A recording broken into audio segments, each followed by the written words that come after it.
So no ke ala Maluhia, building resiliency within ourselves, our relationships, and our workspaces. You know, this was developed with the idea that whether we realize it or not, we all work with individuals who have experienced adverse or traumatic circumstances. And we ourselves may have also been exposed to difficult circumstances and even traumatic ones. And we also know that Native Hawaiians and other indigenous and marginalized individuals experience this at higher rates than other ethnic counterparts. We thought, well, let's take the trauma-informed care principles and present them within the lens of the Hawaiian value system, which we'll share a little later. And who better and what better teacher than Tutupukui? So we honor her work and we weave her work, her olelo no eau, in this presentation today. So when we talk about resiliency and building this resiliency, you know, we talk about, we're going to share, and like how Brandy said, you know, weave in through all of this, and that's the kind of work that we do. You know, that's the work that we do as a people, is weaving. So as we build resiliency within ourselves, in the relationships that we come into on a day-to-day basis, because that in and of itself is also a part of who we are, right? The relationships. And then in our workspaces, and that kind of is all encompassing of a day, Monday through Friday, 8 to 4, 8 to 5, you know, the workspaces. So it's ourself, those relationships that we have during those times, and then in our workspaces. Who we are. Who are we if we don't have relationships? I mean, you know, as I said earlier, you know, that is kind of the makeup of our day, the relationships that we have with the people in our work, in our home before we even go to work. You know, if we don't have healthy relationships, nothing really matters. You know, relationships come first and foremost in all that we do. So acknowledging the spiritual tone of this presentation is kind of woven into who we are and grounded in that.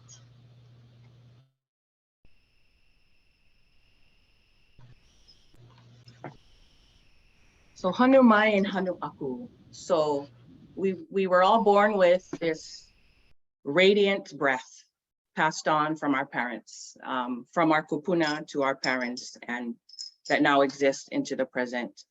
And some of the themes, perhaps if you participated in the previous session with Dr. Dana and Dolly, we hear words that are often shared again and again. Yeah, and so things like breath and peace and ola, right? That divine breath of life, and we take the time today to acknowledge that divine breath that we all have, right? And so just like relationships, who are we without them? Who are we without breath? Because then we not ola, then we have passed, right? And so we know that death can sometimes occur even for people who have experienced trauma, even in the present. And so today, right now at this time, we invite the space to acknowledge that breath and to take that in. The hanu mai is to welcome that, is to welcome the love that exists amongst all of us and within us ourselves, and we release that breath. And the only way to release that breath is in aloha and love. And so we acknowledge, and thank you everyone for being here. We acknowledge all the trials and triumphs that you have experienced in these last few years. COVID was a big deal, but also your lives are a big deal. And so we collectively align our mana and our hearts today with aloha, with the breath, and we welcome its release in aloha. And so with that, we will welcome the breath. And you know that if you know, breathing is just natural, right? And one of the things we know is that when life happens, when we overthink, when we are anxious, when we are scared, even when we're happy, the breath changes in us. And so there are different ways to breathe, I guess, if people practice yogic, practices of breathing, of Zen meditation, or just of meditation and pule. There are various ways to do that. So today we do it together, and we Hanumai the breath in 4 count. We don't need to necessarily count with you, but you do it yourselves. And then we roll that breath over into the release into Hanu Aku. Yeah. And it's just a great way to get realigned again. And if we need to do it several times throughout today, because we do indeed speak of things that might resonate and may bring up and may even, you know, cause us to reflect and you know, perhaps even trigger some, you know, some of these experiences. So let us know. We can always take the time to do so. So with that, if we align our bodies wherever we are, and we Hanumai in love and with the in-breath. Hanu.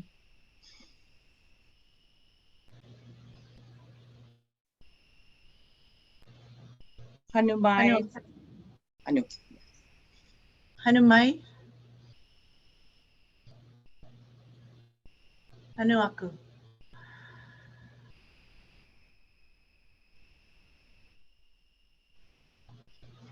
One more. Hanumai. Hanu.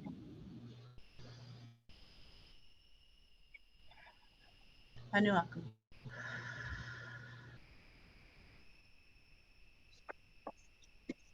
Thank you for showing up collectively with that sacred breath of life model.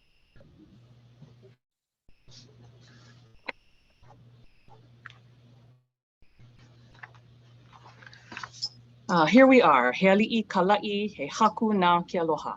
Olelo no eao, number 532. Peace is a chief, the Lord of love. And with this, our expression is this, that may your hearts and mind be aligned with the aim being aloha and peace for today. Yeah. And so we do this in the context of the trauma-informed care principles. Thank you, Michele. Yes. You know, it also speaks into where peace is, there love abides also. Yeah. You know, when we open space for individuals, for couples, for families, you know, what are we bringing to the table? What are our intentions as we bring and open up that safe space for people that we serve?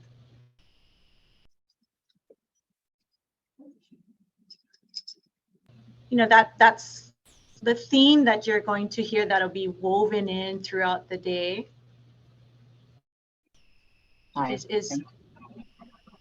So just the next one is the objective. Yeah. Is the piece when we're looking at the presenting, you know, as we present the principles of trauma informed care through the lens of our Hawaiian value system. And our goal is to help you learn our value system. And in doing so, we can adopt, utilize, and approach our work and ultimately our lives peacefully. Absolutely. So we approach these principles kind of side by side, right? With the hana and the work that we do, and then in us and in our relationships and those connections in our families.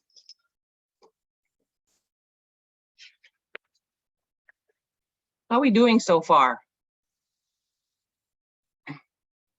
Good? Wonderful, wonderful, Okay. wonderful. Okay. And we can hear you guys. Mahalo. Thank you. Mahalo.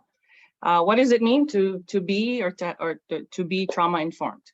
I think so. This here is part of the definition, and I think in a moment after we see, you know, we express that trauma informed is an experience or of a trauma event. So actually, Brand, if I may, we're going to do a little. Sorry. We're going to do a poll here.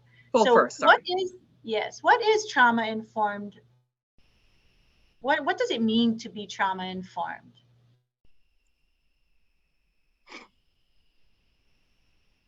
It's just something a little fun, interactive, you know, because sometimes we forget. Sometimes we, because of the love that we have in the heart work that we do, this is not always front and center.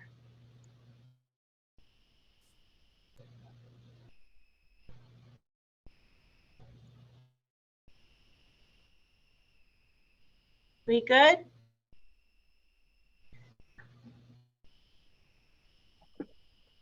Yeah. So it looks like all of the above. Yeah. You know, and so we acknowledge that this isn't, there's no right or wrong because it's all of it, right? And so it's a traumatic adverse experience as much as it is for us, because these are guidelines, right? Principles, just you know, things that can help us weave into the work and acknowledgement of our and the experiences of the people we work with and in ourselves. It also means having knowledge of and compassion for the trauma that others experience. Yeah. Right. And Right. and it also involves making informed decisions around caring for the person, right? But for as much as we also care for the person who has experienced that, we also know that that's as equally important to caring for ourselves as well. And then again, understanding the trauma and where that comes from, how it comes from, and the journeys through which that we all may experience trauma events or triggers. Right. And the actual definition is it's an approach for caring for individuals mindfully with compassion and clarity regarding boundaries and expectations to avoid unintentionally triggering a trauma or stress response. And this is the one piece that was missing from the poll. And this is, I feel, the most important piece is that it also takes on the belief that an individual is more likely than not to have a history of trauma. And this also includes service staff. So it's not only understanding the experiences of individuals, traumatic events, or having knowledge that they have been through some sort of trauma, understanding their trauma, making informed decisions for them, but it's also knowing our own. That somehow or another, they're you know, everyone is affected by trauma some way or another, whether it's indirectly or directly. You know, in my work, I often use the example of like if Brandy and I were walking down the street and we both stub our toe, you know, we gotta hit the ground. Our toe is like throbbing. It's all bust. The toenail came up, you know, and so we just go on about our way. And in about a week, we see each other again. And her toe is looking good. Yeah, you get a nice, I mean, it's healing up really nicely. Get one scab and she's looking good, but sheesh, my toe stay all black. Why is my toe all black? And I asked her, well, what you did? And she said, oh, I put medicine, I put Band-Aid. And I was like, I did the same thing too. But we go to the doctor and I find out, you know, I get underlying issues. You know, thank goodness I'm not a diabetic, but, you know, say if I have diabetes, you know, I have underlying issues. So my response to that traumatic event is very different from Brandy's, right? And going to take me longer. So in a month, you know, the doctor gave me all kinds of medications. And in a month, I see Brandy and her toe is like all brand new. She got her new nail coming out. And it's painted. Mine is with gel, no less. Gel, but, yeah, more expensive. No, mine is kind of still kind of coming out of what it was going through about 3 weeks ago, you know. But so that's trauma. Everybody experiences trauma differently, and that's the best. And that's one way that I can share with you all about, you know, how people heal from trauma. And it's, you know, Brandy was 1 week, 2 weeks. I'm still healing after a month, you know. So this is how another way to look at trauma and traumatic events in people's lives and in our own. Thank you. So according to SAMHSA, which is the Substance Abuse and Mental Health, Substance Abuse and Mental Health Administration, yeah, we identify that the principles or the guidelines of approaching trauma in relationships in our, you know, in our workspaces, but always keeping in mind the light of how we approach that in ourselves. Yeah. So safety, trust, peer support, collaboration, empowerment, and choice, and diverse issues. Yeah. Thank you. Yeah. Next. So in the lens of our Hawaiian value system, yeah, we see safety as creating pu'uhonua, trust and transparency, hilina'i, peer support, though, which these are all part of the protective factors when we look at the self, right, as well as family strengthening, yeah. Peer support, ho'opili, collaboration and mutuality, pilina, ho'omana, empowerment and choice, and we kind of encapsulated this, the diverse experiences, yeah, within this principle of cultural and historical and gender issues or diverse, of diversity with aloha.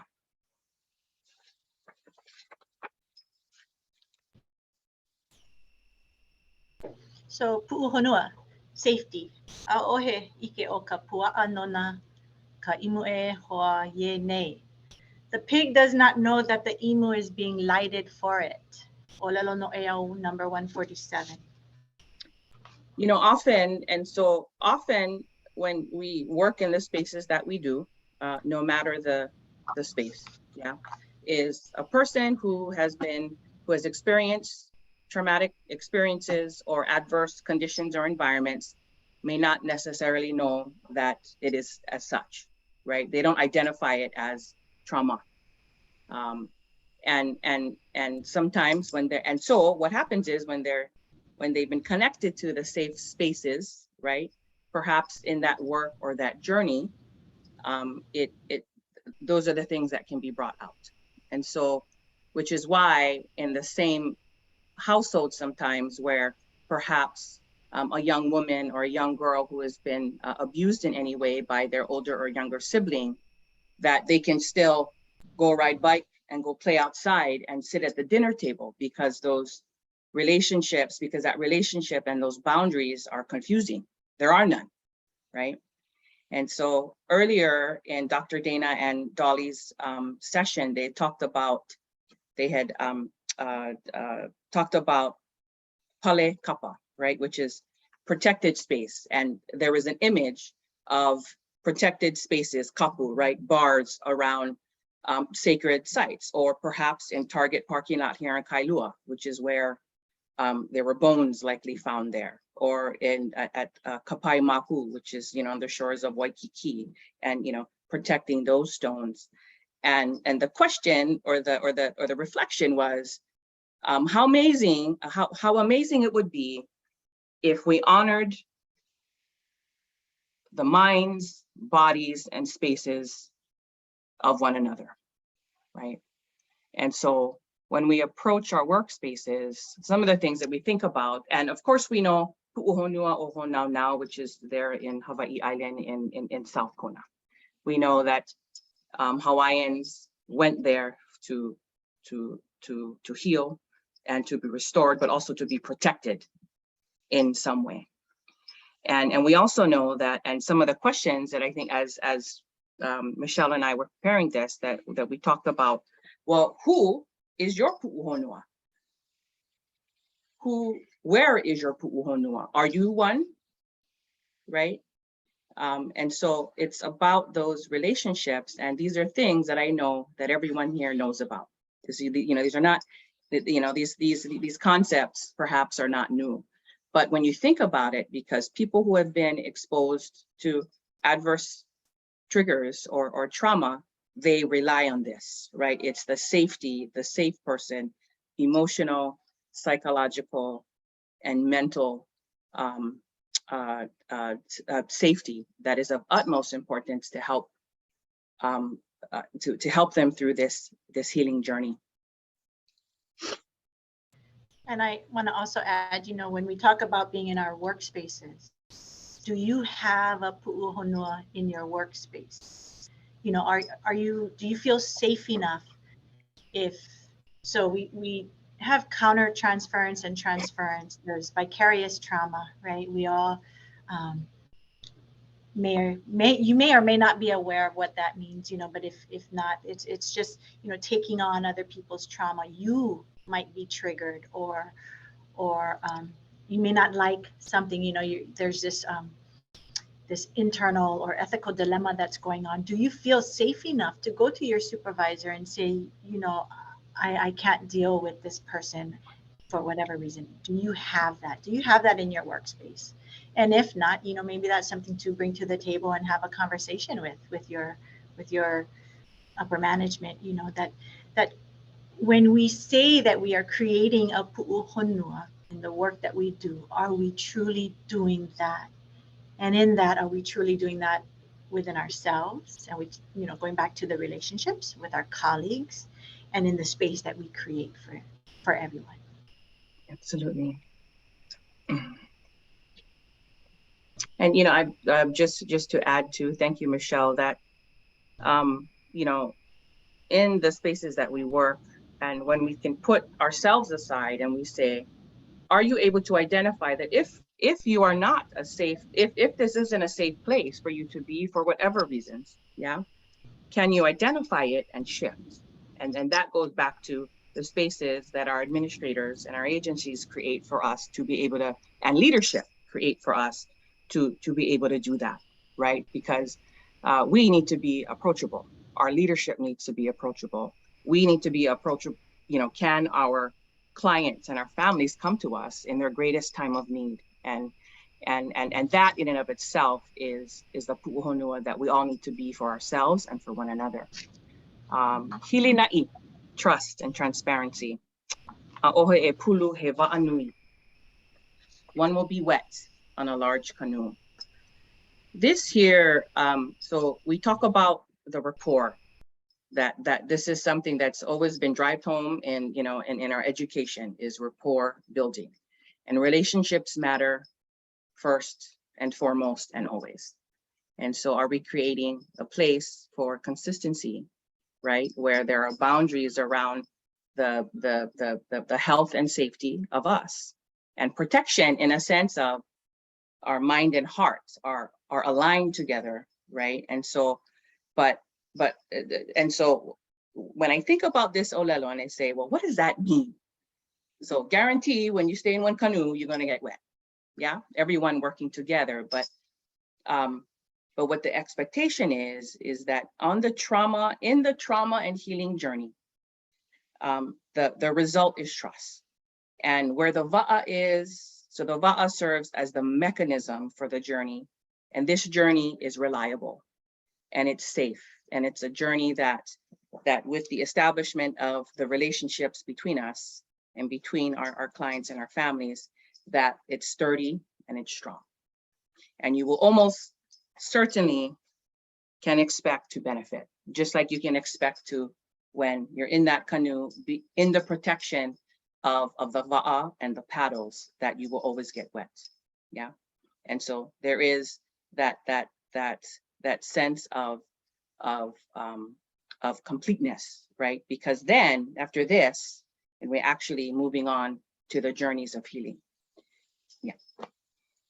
I think, you know, too, when we talk about trustworthiness and as you build this rapport and building on the relationship, it's important to tell individuals, you know, that that it's going to be rough. You know, we be transparent like that. Yeah, it's going to be rough, but I am here for you. You know, as Brandy shared about the va'a, yeah, how sturdy that is, you know, but I am here. I am with you so that we can move through that process of healing. Yeah. So, you know, letting them know that it's not going to be easy, but we're going to navigate through this the best that we can, and we're going to do this together.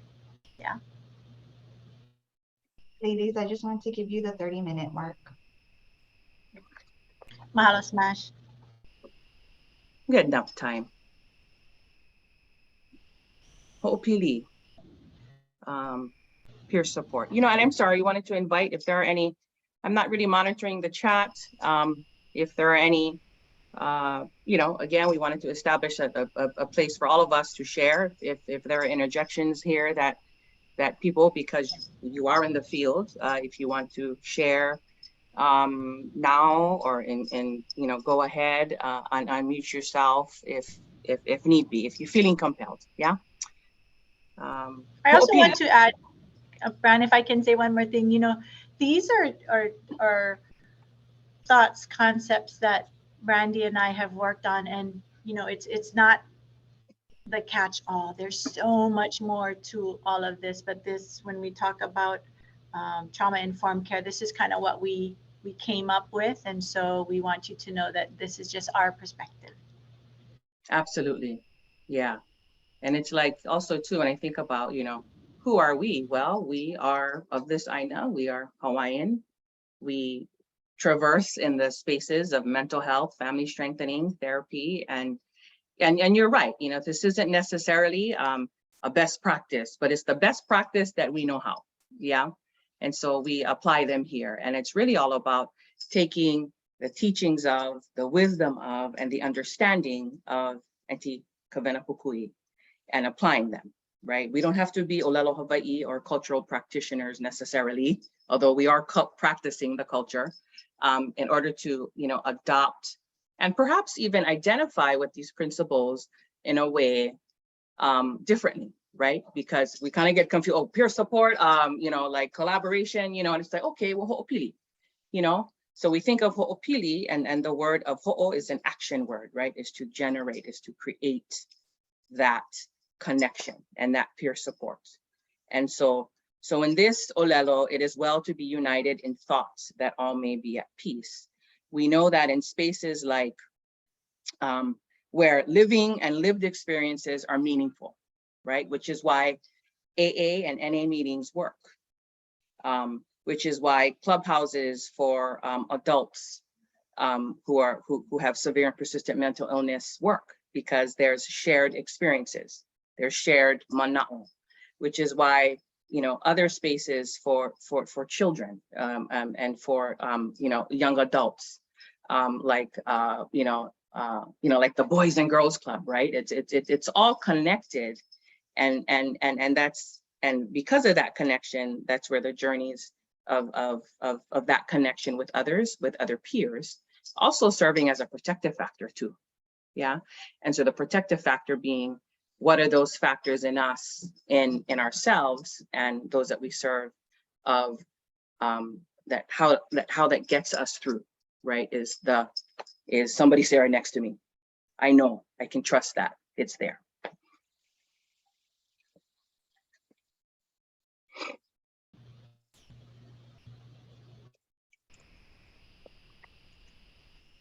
Pilina, collaboration and mutuality.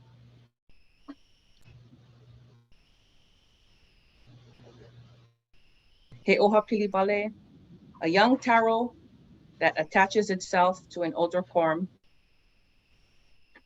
Olelo no iao 855 and 850.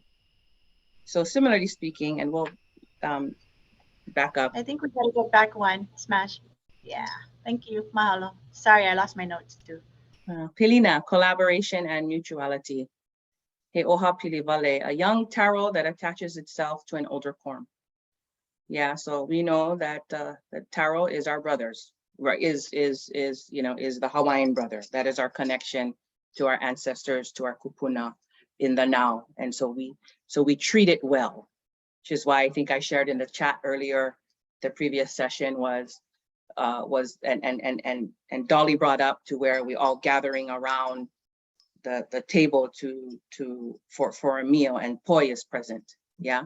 And there's that pilina, there's that mutual understanding that we don't talk bad around the poi because it's sacred. And in that same sense, that we know, because relationships matter first and foremost, that there's a connection. And one thing for us to really think about is, who is your pilina in your life, right? Who is your pilina? What is your pilina? There are specific activities that can be, but specifically we talk about the collaboration and the mutuality of that shared experience again. And so, go ahead.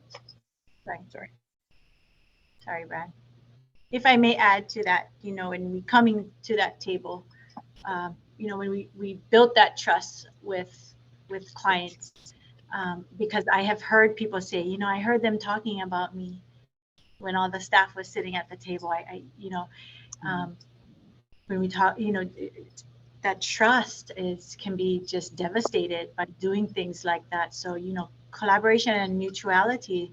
Also, there's the kuleana of your trustworthiness as well to continue wherever you go, so that, because there's so many similarities with people's stories. Yeah, it's all so woven and intertwined that you might be talking about somebody else, but they don't think you're talking about them because the similarities. So just being mindful about that and intentional when we're sharing, you know, no matter where we go, when we working with people and we say, you know, we are bound to not speak of what they're sharing with us outside of that space, unless it's detrimental to their safety.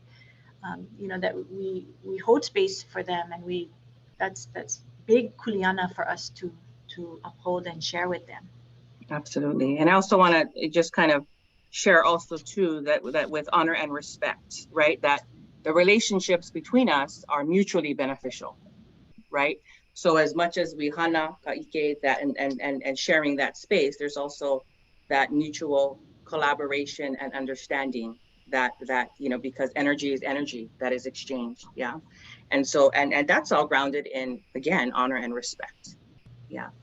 And so also too, you know, there is an interdependence of these relationships that exists, right? It's my existence, you know, that this existence together is complete because we are one and it's not broken. And so so it's for the greatest good of all. Yeah, of the service staff as well as the people that we serve, you know, those who have experienced these adverse conditions, adverse experiences, as well as traumatic ones. Yeah.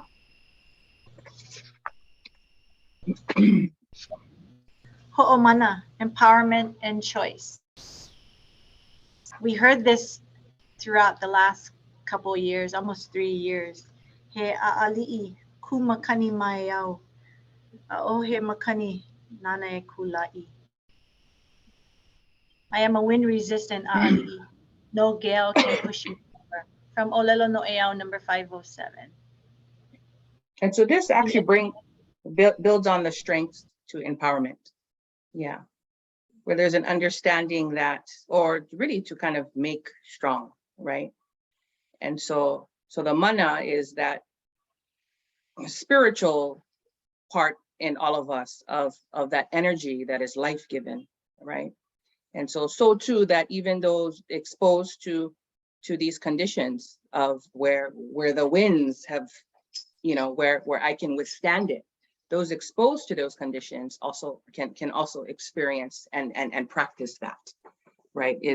And so for them also too is making strong ho'oi kaika. Yeah. And I forgot to share earlier that my, you know, that what I brought here today is this, oh, I have tea leaf in it, is this, I don't know if you can see it, but this is a little makeshift, not a makeshift, but this is a little net. Yeah. And we can't see it well, but it's a net. And I know that the symbol, that the picture of Ho'ikaika is that, yeah, is the collective experience of all. And so this was especially pili to me and very significant to me because and we acknowledge that everybody hoki together, but we also acknowledge that for me, these experiences bring up wonderful experiences of my grandfather and how I would go pai with him out here at the sands of well, there's you know, where President Obama stays, down there, Castle Point, plenty seaweed, but we always catch something. Yeah. And so with that in mind, and we keep the symbolism of the net as well as for our clients, is that they are empowered to begin to make different choices around and in this healing journey. And also too, where they can ho'omau, right? Where they can perpetuate these adaptations of trauma through therapy, through experiences and all those things with others, passing that on to, you know, in their spaces, sharing that, you know, with that and other spaces in their own work, because it doesn't just stop there, right? You know, as a protective factor, this is, right? That we stand in the face of adversity, no matter what comes, no matter what kind of false cracks come in life, that even if we might trip, even if the wind might take us down, is how do we resilient up? Yeah. And so part of that is for them being empowered, but also too, for us too, is being able to ho'omau these values, ho'omau these principles as a guidance for being healed. Right. Yes, Cheyenne, thank you for sharing that. So Cheyenne shared that one of the things that she's learning now planting palo is to not talk bad around the taro, not talk bad around the kaloya. So thank you for sharing that, Cheyenne. One more thing I wanted to say about ho'omana is from Tutupukui, a boast meaning I can hold my own even in the face of difficulties. You know, like just to be upright and stand firm in what we do. And that's what we do as a people. Yeah, I mean, we are strong individuals. Yeah, we're strong. Our mana as Kanaka is amazing, and it spreads far beyond the work that we do.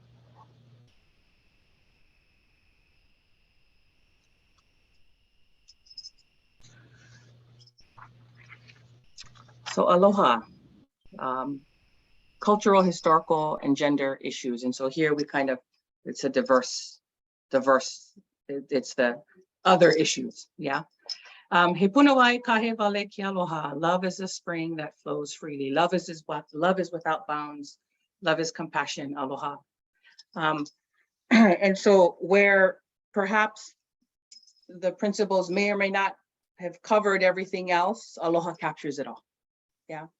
And so I want to acknowledge the work of Miki Tomita. I don't know, I want to say Miki, who was tasked with the wonderful kuleana to perpetuate Uncle Pono Shim's aloha, yeah, and through the guidance of his tutu, his auntie Pilahi Paki. And so, but we have come to understand that that aloha is a way for love and compassion and forgiveness. So it's without bounds. And so what we identify here that is that because of the diverse experiences of all cultures, not just the culture here, not just of Hawaii or Hawaiians, that many people along, you know, in this path have faced many obstacles, right? So we talk about historical trauma of a people, these things, and you know, we could talk plenty about this, not the time or the place. And also gender issues, you know, when we look at, you know, I think you know, Dr. Akimo talked about how you know, because he, perhaps that, you know, because you're a male and you're a Christian male, you look white, that perhaps you might have it a little bit easier, right? So we call that genderism. What about colorism? People who look a different color may have aloha withheld from them, right? Even in these safe spaces that we create for, you know, within the model of trauma-informed care. And so, but what this brings for us is an understanding that, and even in our own lives, you know, who do we, because of that history, because of that experience, because of that trauma that we've experienced, is sometimes we hold back. Sometimes aloha is held back for whatever reasons. And there's no judgment about it, right? Because trauma and working through that involves a whole plethora of other factors, right? That really needs to be healed in the context of many of you here who perhaps already do that work individually as therapists, as psychologists, right?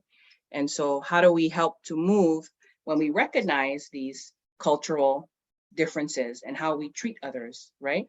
And these historical differences of people that we look at immigrants. I know that you know, people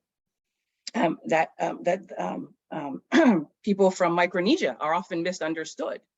Their behaviors are often misunderstood, and I never really understood what that was fully until you know, is that I have a role at Job Corps, very part-time, right? And And because of that part-time work, I thought, hey, you know, what is being portrayed in social media?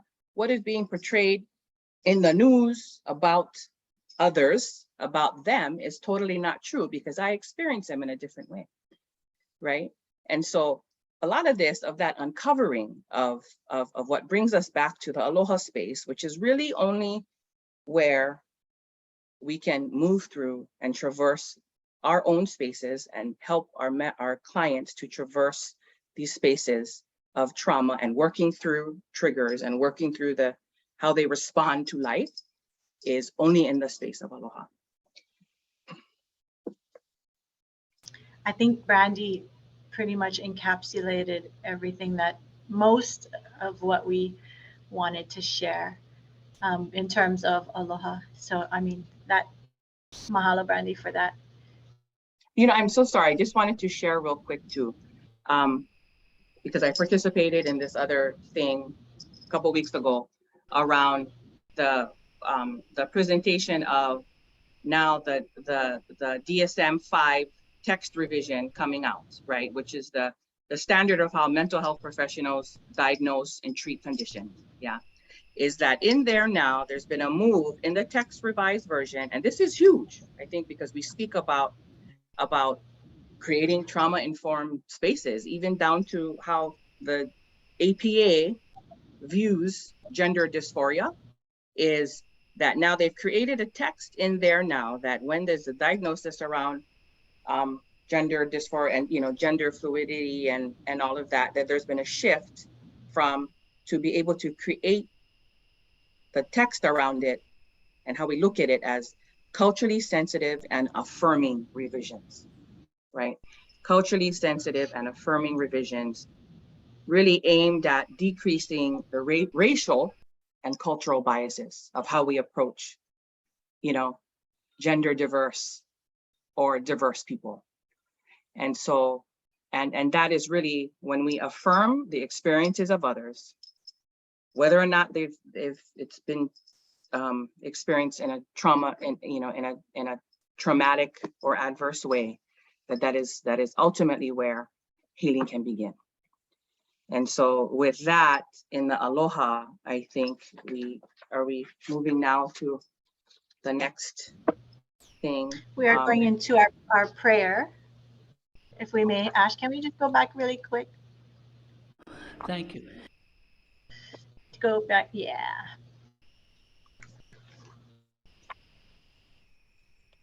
So love is without bounds and exists for all.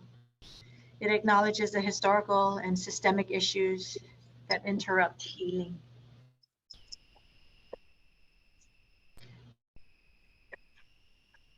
And so as I'm shuffling through my notes, Michele, I'm sorry, can you read that for me? Because I'm not seeing it. Thank you. I gotta put my makas on, okay? I gotta put my makas on. Might have a glare. You mean your 2 additional makas? Yeah. Okay. This is the healer's prayer. I am here only to be truly helpful. I am here to represent you who sent me. I do not have to worry about what to say or what to do, because you who sent me will direct me. I am content to be wherever you wish, knowing you go there with me. I will be healed as I let you teach me to heal. And so as we prepare ourselves for a video that we're going to play, which will kind of encapsulate this conversation today, what we look at, we identify, well, who is the healer? Are you healed? Perhaps people may have certain judgments around, well, I haven't been healed, so therefore how can I heal? And it's really not about that. It's about maintaining, and you'll see, this is a video here that was presented years ago by Auntie Betty Jenkins, I believe, at a Ho'oponopono conference. And it speaks of the light, yeah, kukui malama lama, the light and the love that exists in all of us. And because we have all approached this work and our lives with aloha, I would dare to say we are healers, yeah, in the most modest, humblest way I could say, is that we are all healers. We heal relationships in our families, and we also do so in the work that we do. The way that we understand aloha again is through the work of Auntie Pilahi and Uncle, and many of you who have participated and know Uncle Honoshem, who has recently passed. That we acknowledge that aloha is the acronym for or of akahai, lokahi, olu olu, ha'aha'a, and ahonui.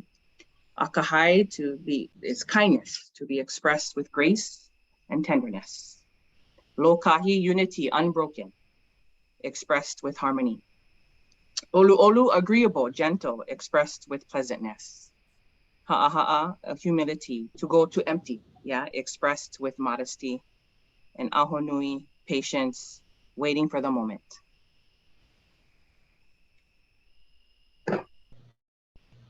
Mahalo, Brandy. If you ever had an opportunity to sit with Uncle Pono, he was amazing, So with that, we want to close, and we want to thank everybody for being here with us. You could have been in other groups, but we mahalo you for sharing space with us and for allowing us for holding space for us as we present for you, from our hearts.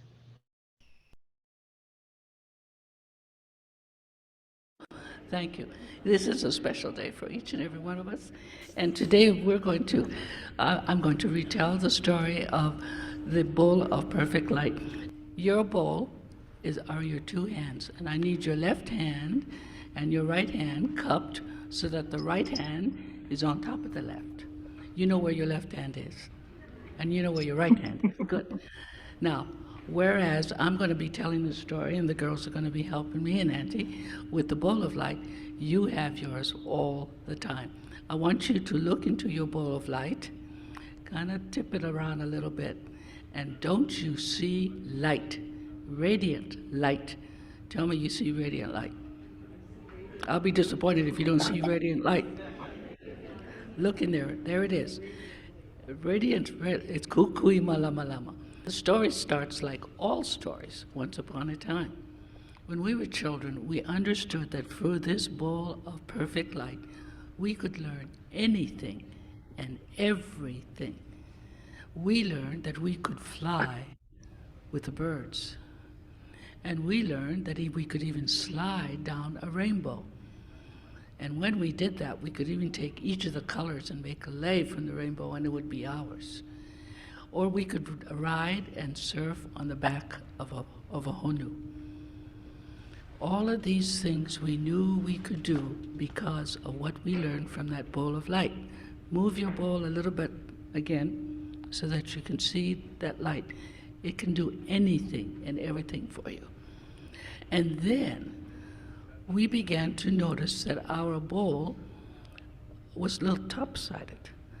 And we noticed the behavior of our people, our peers, our colleagues, our family, was one of disrespect.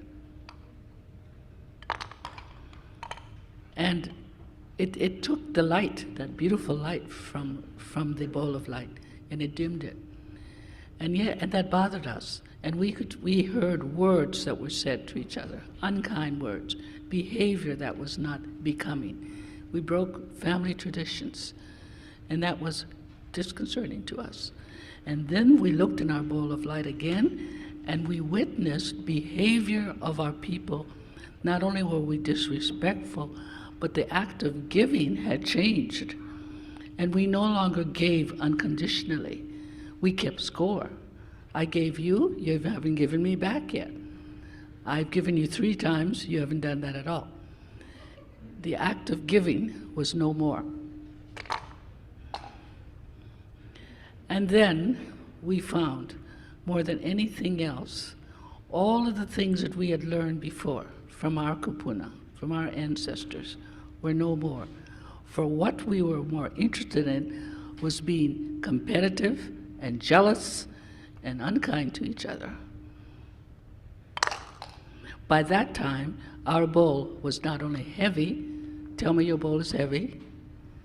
Tell me your bowl is heavy. Cheba, my bowl is heavy. Thank you. I got to make sure you're with me. And the bowl was heavy and the light was almost gone. And that really was disturbing.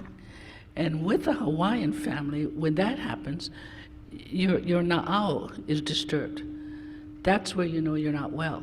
So you go to the doctor, and that's what we did. And the doctor said, oh, you're fine. You're just stressed out. But we knew that there was something else that was wrong. And so we journeyed to see our kupuna. And the kupuna said, I'm so glad you came. I've been wanting to know when that would be. I've been waiting for you. And we said, you knew we were going to come? Oh, yes. I knew you would come. And what is the problem? We don't know. All we know is that there is no light in our bowl anymore. And the bowl is so heavy, and we are not well. And Kupuna said, I know. And they said, you know, what can we do? And she and he said, in a very decided voice, the answers lie within. Huli your bowl. That's it. Empty it out. Give it away. Throw it out. Huli your bowl. I want you to say to the person next to you, if you have problems, huli your bowl. That's it. You got to tell everybody, huli your bowl. That's the answer. The answers lie within. Auntie, if you would help us, because one of the things you and I want to do forever is allow that light to shine. You all know this. You need to sing it with me. This little light. Bob. Everybody, I'm gonna let it shine. You stand up. Sing, everyone. Of mine, I'm gonna let it shine. Let me hear it. This little light of mine. Unmute yourself, Brandy now. Let it shine. Let it Let shine. it shine. Let it shine. Anaho, please. Anaho. This little This light little of light of mine, mine, I'm gonna I'm let gonna it let shine. it If you're not shine. moving, I can tell. I can tell. I Little can light of tell. There you mine, go. Yeah, How do you get I'm power? gonna let it shine. this Let it Uh-huh. little light of shine. mine, Thank you, Smash. I'm gonna I'm let gonna it let it shine. shine. Let it Let it shine. shine. Let it Let it shine. shine. Let it Let it shine. shine. I That, wanted to add, Dr. Kimo said in the beginning, we were taught, because that is who we are, to be humble, but in the work that we do, stand strong and be that for everyone. Be proud of the work that you do, because sometimes our work is thankless, yeah. But we just want to mahalo each and every one of you. Whew, I get chicken skin. Just wanted to mahalo each and every one of you for the work that you do to not just keep the people that we serve safe, but that translates and transcends into our entire community. Yeah, our lahui, whatever we put in, we get back. And so mahalo to each of you. I just want to share so much aloha with you. Bran. Mahalo nui. I think earlier I forgot to just thank the conference organizers, Heidi. I mean, one of them that I've just met over the course of these last few weeks. Thank you for the hana you folks have put into this for the last 17 years. It is evident, yeah, in spaces like these. Thank you so much to Ashley Smash for your guidance as we traverse all of this, because we owed her. I mean, I'm probably speaking for myself. Michelle's not as old. And so I owed her. and yes, and so thank you everyone for showing up every day in what you do, and our aloha is with all of you. Thank you. See you soon. Malama. Malama.